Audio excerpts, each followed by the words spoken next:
না, এরা তো প্লেয়ার না, এরা কারা? এরা তো একদল পাগল, এরা মাঠে ঢুকতেছে কেন? তাও আবার Bangladesh team boycott boycott slogan দিতে দিতে। রিপোর্টার ভাই, আপনাদের দেখেন তো ঘটনাটা কি?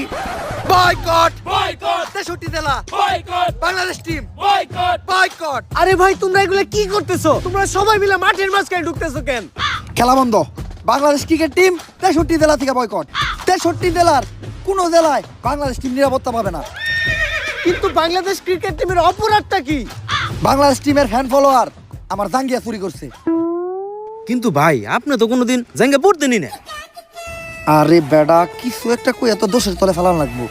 আগামী 24 ঘন্টার ভিতর যদি বাংলাদেশ টিম আমার জাঙ্গিয়া খুঁজে বাই করে না দেয়, তাহলে বাংলাদেশ টিম বয়কট। কারণ যেখানে সেখানে দেয়া বাংলাদেশ টিমের ফ্যান ফলোয়াররা জাঙ্গিয়া চুরি করে বেড়াইবো, এইটা ড্যান্ডি হেলালের ফ্যান ফলোয়াররা কখনোই মাইনা নিব না। কিন্তু ভাই, সামান্য একটা জাঙ্গিয়াই তো, এটা নিয়ে এত কাহিনী করার কি আছে? কাহিনী করার কি আছে মানে? ডেন্ডি হেলালের জাঙ্গিয়া ওইটা মিনিমাম 50,000 টাকা বেচতে পারতাম।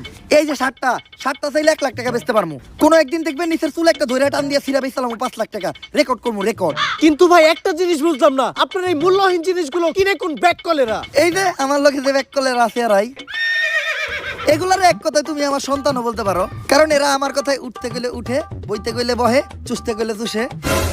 চুষে মানে? আরে পা চুষে পা। আর তুমি যেটা ভাবছো ওইটাও।